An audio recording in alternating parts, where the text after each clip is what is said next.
Bugün depremin 11. gününde battaniye, yorgan, yatak dağıtımına devam ediyor. Allah-u Teala sizden razı olsun inşallah. Geliyor abi. Al abi çocuk battaniyesi.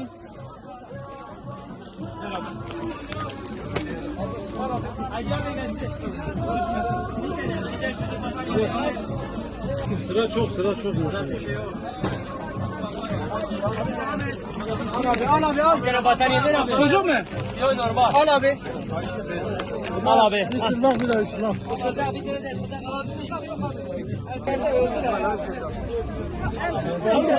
Ama bu da öyle.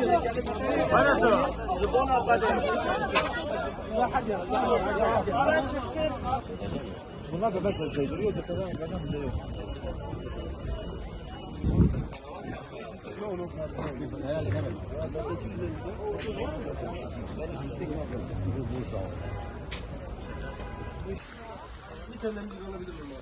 Hayırseverlerimizin gönderdiği malzemelerdi.